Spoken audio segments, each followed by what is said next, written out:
Why did you do that? Oh no! I did not press that.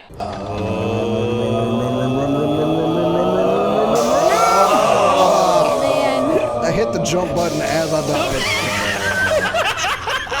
What do you think that does, Kate? I'm assuming it burns you. I don't know. Oh my god. Mr. Ballin.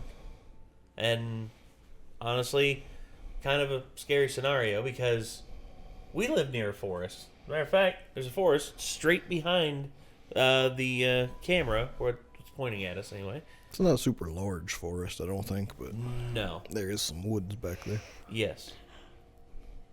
And I'm afraid that if I saw some shit out there, I would be like, if I looked at, because it's weird now, again, because where it's Halloween, we're putting up decorations around the house, including, like, life-sized, scary things that are, like, full-body mannequins, basically, and they're standing up around the house. And I'm back to flipping out every time I see it again. It's just like, I walk and I see it through the game room upstairs, and it's just like, oh, damn it, stop it. Dude, last winter, Kate came and got me one day and was like, "Look out in the woods back there. Like, Yeah, do you see something back there?" And it was like the snow had like laid on a tree just right. It literally looked like a person sitting in a tree. Yeah, it looked like someone just like basically peering at us. We both had to walk out there. Oh, I was like, "What Nick, the will you fuck go out is there that?" with me? Because I'm not going by myself. Because it looked like somebody was just lounging. like looking at us. Yeah, just from like the staring tree. at us in through the kitchen creepy. window. But it was just the way that the snow was laid on the branch and then the way that the light was hitting it. It looked like a person. I don't know. Well, honestly, I mean, that's... With my bad vision, it like was really hard to tell. I was like, what the hell? What? Oh. So, 3 scary forest encounters by Mr. Ballin here, and I guess we're gonna hop in and check it out. Oh, here we go. There we are, and check it out. I read a lot of scary stories, but today's top story legitimately freaked me out. But before I get into today's stories, if you're a fan of the strange, dark, and mysterious delivered in story format, then you've come to the right channel because that's all we do, and we upload 3, 4, even 5 times every week. So if that's of interest to you, please invite the like button to come out to dinner with you to a very fancy restaurant, order a ton of food, wolf it down, and before the check arrives, say you need to go to the bathroom, but just leave the restaurant. Also, please subscribe to this channel and turn on all notifications so you don't miss any of our weekly uploads. All right, let's get into today's stories. Yeah. All right. So one story in this legitimately creeped out Mr. Ballin. Yeah. I'm down. Tell the like button you have a reservation at Dorsia, but then take them to a less fancy restaurant. Outdoorsy teenage girl and boy who had recently started dating decided to go camping in Maine. Around 1 a.m. on the first night they were there, the girl wakes up because she has to go to the bathroom, and she's about to unzip her tent when she stops because she hears some strange noises coming from outside their tent. It wasn't that loud, but it sounded distinctly like something was digging in the ground. But she really had to go, and she figured, you know what, it's probably just some small animal or something. And so she begins to unzip the tent, and there's a little bit of moonlight that night, and there was a clearing outside of their tent. So the moonlight's pouring through, so she has plenty of illumination. And so she looks through this tiny hole, and she can't believe what she sees.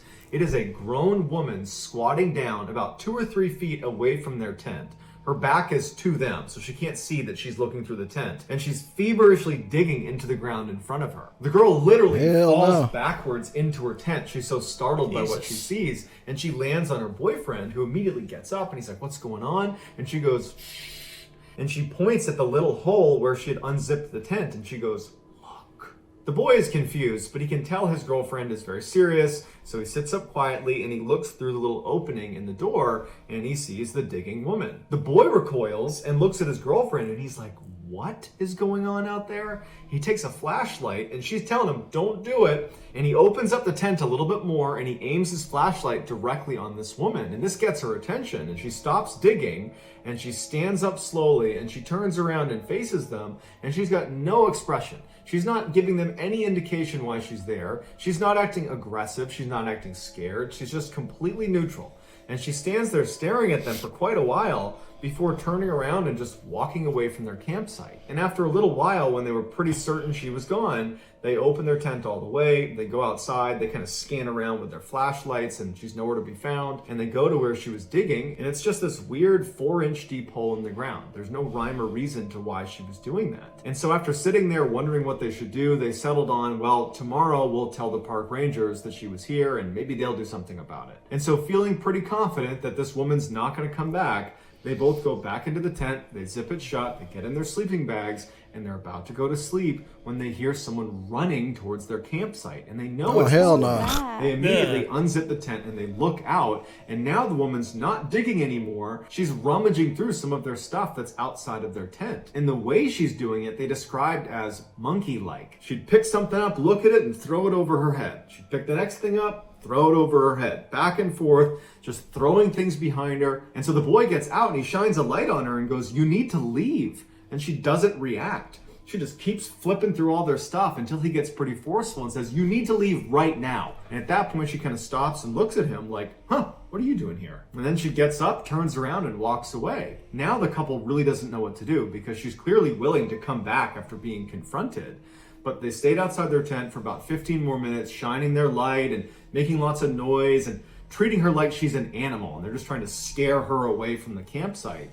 And after a little bit of time, they thought, okay, there's no way she comes back now because, we were pretty aggressive with her this time and she seemed to really get it. They both do go back in the tent, and as soon as they zip it shut, they hear her come running straight back to the site, like she was literally waiting in the wings for when they went back in the tent. And this time she runs back to the hole in the ground and she's just feverishly digging into the ground as fast as she can. And this time they come out of their tent and they're mad and they are screaming at this woman to get the F out of here. What are you doing? And this seems to kind of frighten the woman, who gets up and she looks at them like, why are you yelling at me? And she runs away, and it looked almost animalistic the way she was running away, like she was feral. The boy and the girl are totally shaken up at this point. It's about 1:30 in the morning, and this woman just keeps coming back to their site, and they don't know what to do about it, so they turn on some lanterns and they turn on their flashlights, and they decide, we're just gonna stay outside until the morning. That way we know she doesn't come back and doesn't steal anything from us. But by about 3:30 in the morning, they've been outside for 2 hours, they're getting cold, they're super tired, the woman's nowhere to be found. And so they finally say, you want to go back in and get some sleep? I think this time she's really gone. They get back in their sleeping bags and they go to sleep. They don't hear her again. The next morning when they get up and they unzip their tent, they look outside and all of their stuff has been thrown all over the campsite. And the hole in the ground that the woman had dug that was previously about 4 or 6 inches deep is now well over a foot deep. And they realize this woman must have been lurking in the shadows in the woods, watching them from 1:30 to 3:30 in the morning. That whole time they were out there kind of warding her off.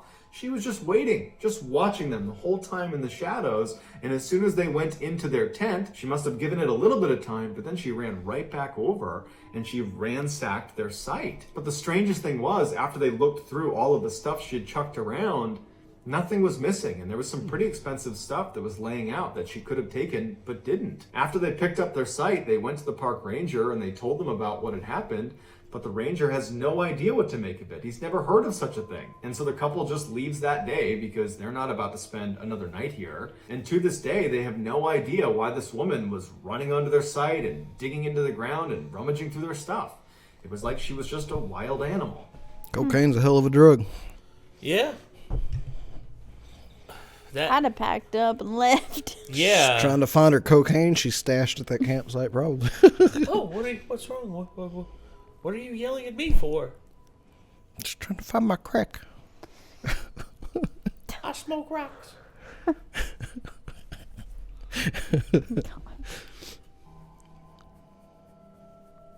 In 2015, an experienced outdoorsman named Bob, along with his wife, his young daughter, and their 2 German shepherds, decided to go camping in a remote part of northern Oregon. When they arrived at the site, Bob began setting up the big family tent for everyone to sleep in, and his daughter said, "Hey, do you mind if I sleep in the spare two-man tent that we always bring with us?" Bob and his wife deliberated for a minute, but said, "You know what, that's fine, but you gotta bring Guts." That's one of the German Shepherds. Guts needs to sleep with you because he's gonna be your protection. So that night, after some s'mores around a campfire, Bob's daughter, along with Guts, retreat to their two-man tent, and Bob, his wife, and Leah, the other dog, retreat to their tent. That night, Bob wakes up suddenly to what sounds like footsteps outside of his tent. And he looks to his side, and his wife is still in the tent with him, and so is Leah, the other dog. And he listens really closely, and he can hear his daughter is snoring, and he can hear the sound of Guts breathing. So his whole family is accounted for, but he still hears these footsteps. And they don't sound like light little scampering sounds like you might expect from a squirrel or some small critter. They sound heavy, like a big creature is roaming around their campsite. But Bob's dogs are really keyed in to protecting their family, and since Guts and Leah are not up going crazy about whatever's out there, he figures, you know what, it's gotta be an elk or something, and it's not gonna do anything to us, so Bob ultimately just goes back to sleep. The next morning, Bob gets up, and everybody's just fine. There's no sign of any intruders in their campsite, and so that only confirms to him that, yep, it was just some harmless animal kind of walking around the wilderness, because we're in a pretty remote area. That morning, they decide to go for a walk down the road that was right next to their campsite. And so they take the dogs, they start walking, and they make it a couple hundred feet down this road when all of a sudden Guts sees something or hears something and takes off sprinting down the road and turns down this little access road that branches off of the road they're on into the woods. And Bob is thinking, oh no, there's a campsite down there and this big German Shepherd's gonna bound up on them and something bad's gonna happen. And so Bob, his heart's racing, he starts taking off after Guts. He goes down the access road and he finds Guts stopped right outside of a campsite. But there doesn't appear to be anybody in the campsite. But there's a tent, there's a cooler, there's a table, there's all the things you would expect at a campsite, just no people. So Bob runs up and he grabs Guts and he yells out reflexively, "Hey, I'm really sorry, he's totally harmless. I don't know what he saw, hey, we're leaving." But then before he leaves, he realizes on the tent, there's this big scratch through it, like it's been cut open. And curiosity gets the better of him. And so he kind of walks up, keeping an eye out in case he's wrong and there are people still here. But as he gets closer, he realizes there's definitely no one here. This site is abandoned. Because he's looking around and all of their stuff has just been ransacked. There's scratch marks on everything, like animals have clearly come through here. And Bob, who is an avid outdoorsman, he knows how much some of their equipment cost. And he's thinking, why would anyone abandon this really expensive tent or this really expensive cooler? And as he's thinking about that, he turns and he sees there's a propane tank, a solid metal propane tank that has been completely flattened. But there's no tree that's fallen nearby. There's no source. There's no way that could have been flattened. So he's definitely unsettled by this, but ultimately he decides, you know what? I'm gonna take my family, go back to my campsite. I'll just call the park rangers. They can come down here and they can figure out what this is. Later that afternoon, Bob and his family are back at their campsite just a couple hundred feet away from this abandoned campsite. And at one point, his wife gets up to go use the bathroom. She walks about 70 feet away behind a tree and she squats down. And then all of a sudden, she gets up and starts running back towards camp. And Bob sees this. He turns and sees her running towards him. At the same time, Guts gets up and starts sprinting towards her. And so Bob's thinking, what the heck is going on? Bob turns to his daughter and says, stay right here with Leah. And Bob gets up and starts running towards his wife. And Guts, at this point, has run to his wife and past his wife. Guts has run way into the woods. And as Bob is running up to his wife, he's like, what's going on? Why are you running? What's going on? And she says, I don't know. I just had this horrible feeling someone was watching me. And when I turned, I already saw Guts running towards me and it scared me. And so that's why I'm here. And he's like, look, go with our daughter and with Leah. I'm going to see what's going on. And so his wife leaves and Bob draws his pistol and he starts walking out towards where Guts has now stopped. Hair raised, growling, it's yapping and barking at something in front of it. And Bob's looking at it and he can't see anything. And finally, after not being able to figure out what the heck is going on, he just takes Guts and goes back to his campsite. When Bob got back to his campsite, he wanted to leave. And his wife wanted to leave. His daughter didn't really know what was going on, but the attitude was, we want to leave. However, it was getting late and they had a bunch of stuff they would need to pack up. And it was going to be a real ordeal trying to do that, especially without any light. So they decide, okay, we'll stay one more day and we're going to leave first thing in the morning. In Bob's head, he's thinking, okay, I heard weird footsteps outside. We have this abandoned campsite nearby that's been thrashed up in the flattened propane tank, and now my wife is running away from something, and Guts is seeing strange things in the woods. Like, there's a lot of weird stuff going on, and he decides he's going to set up a tripwire all the way around his campsite using a rope tied at about 8 inches off the ground, where along the rope, I was wondering where that title of the story came in. Tying together, so if anything touched the rope, it would make the metallic clinking sound, then it would alert Bob that someone's here. And so Bob goes over to the edge of the site where there's an obvious starting point for this tripwire, and he bends down to tie the rope, and he realizes, oh my God, someone's already done this. There is another tripwire that's already been built around the outside of our campsite. It's just been cut, it's been broken. Like, it doesn't work, but it's here. Someone else who was at this campsite felt concerned enough about whatever was in the woods that they already had this idea. Bob didn't even tie his perimeter. He just drew his gun, told his family, get in the truck, and he stayed up all night protecting his family in the truck. As soon as the sun came up, they packed up and they got the heck out of there. Bob is convinced that there is something out there in the woods in northern Oregon that was walking around their campsite at night, that's scaring their dogs, that's stalking them, basically. And that's big enough to crush a damn propane tank. Probably whatever is out in the woods is the same thing that caused the previous group to set up their own tripwire. And it's also probably the reason the other campers at the other campsite were willing to abandon their nice equipment to get the heck out of there, because they are not messing with whatever the heck is out in those woods. I wonder about the dog's name, Guts. If it's a Berserk reference. I hope so, because that would be awesome. But glad none of the doggo didn't. Nothing bad really happened.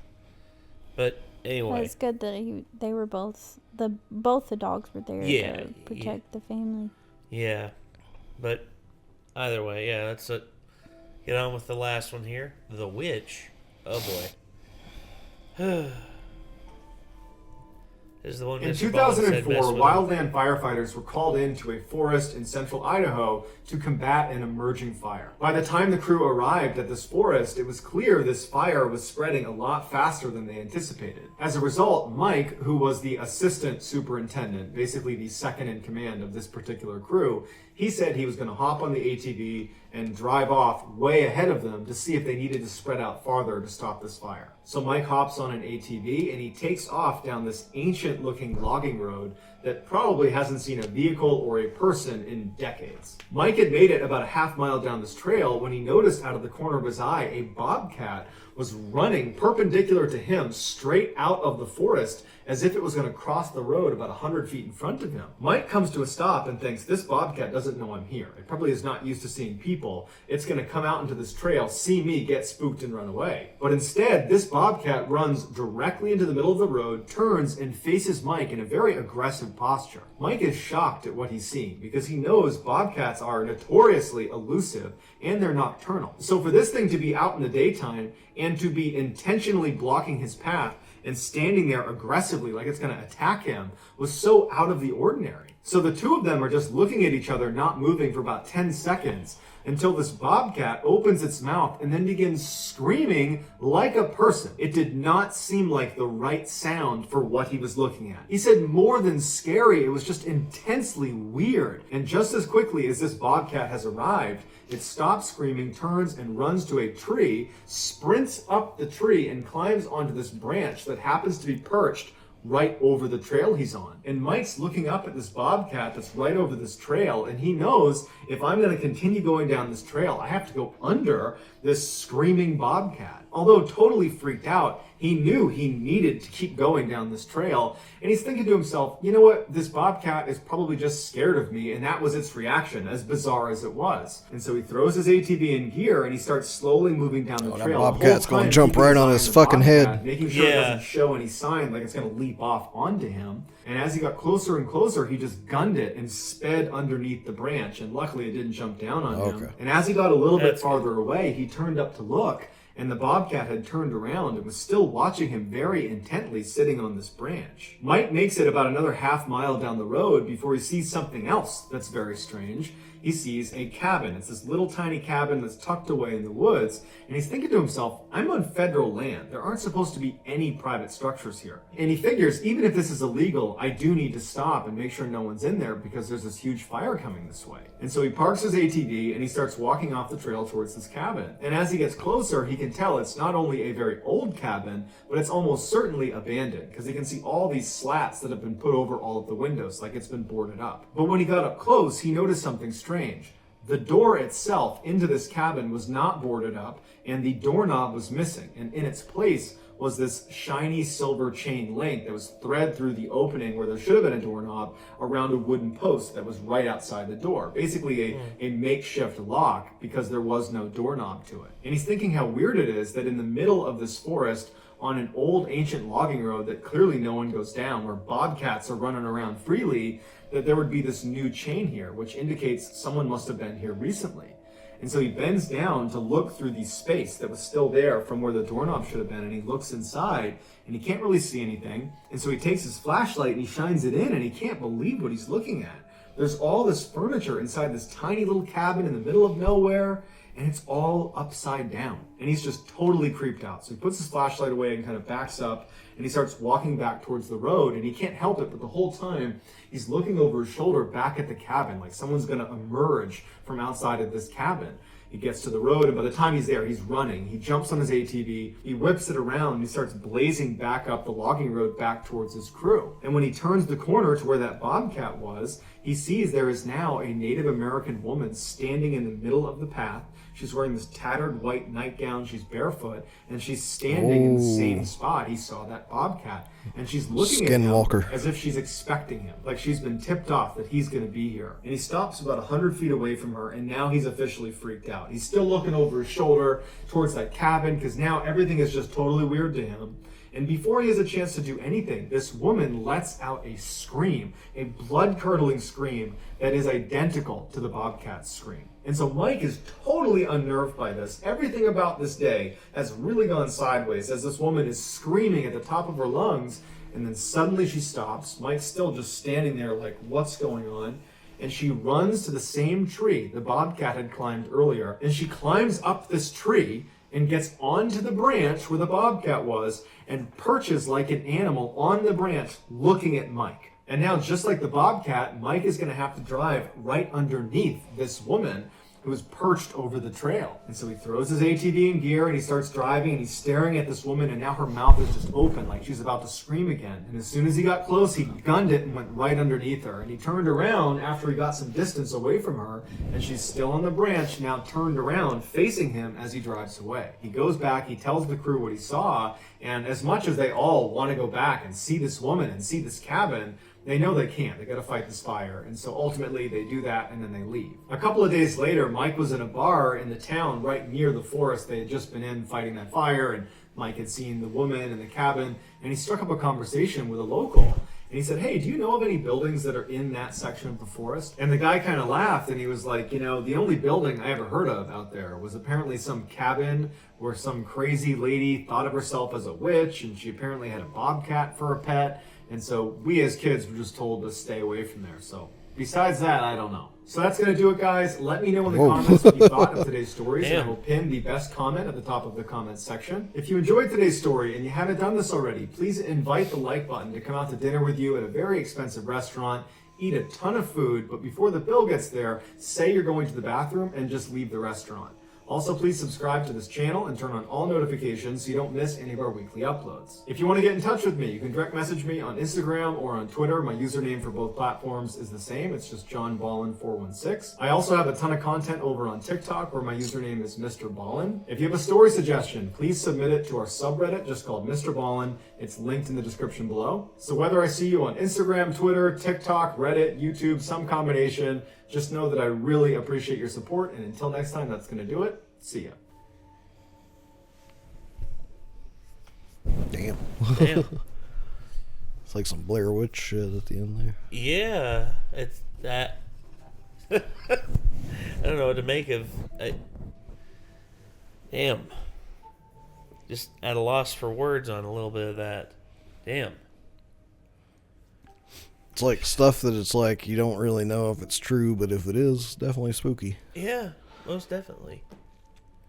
Especially the bobcat thing, like having a bobcat scream at me like a person. I'll just be like, nope. I would have turned my TV around like right then. And like, sorry. Just, yeah, yep. I My don't job's not understand worth why that he shit. had to keep going, other than curiosity, really. Yeah, I don't know. I know We was that trying he- to check on the extent of the fire, but True. I mean, at But- that point I would have just gone back and been like, yeah, spread out a little further just to be sure, but don't go too far, you know. It was almost like she was a shapeshifter or something. Yeah. Well, there's a skinwalker, like cryptid story, and yeah, I think it's usually over in like the western United States. Yeah. But it's basically like Native Americans that shapeshift into animals. And yeah, that's just what it kind of reminded me of. It was like, whoa. Well, it was good. I mean, all three stories were good. If they're real, I mean that's terrifying. But at the same time, it's like if they're just stories, they're still very well done, very well told. Yeah, for sure. He's a good storyteller. Oh, of course, Yeah. yeah. Mr. Ballin's great. It's impressive to me how he tells these full-ass stories without tripping over his words and without seeming like he's reading a script. So he's definitely a good speaker. Well, everybody, thank y'all very much for tuning in. This once again was Mr. Ballin, top 3 scariest forest encounters. If y'all want to see more Mr. Ballin, let us know. And until next time, Nate. I'm Kate. I am Nick. See you later, everybody. Peace.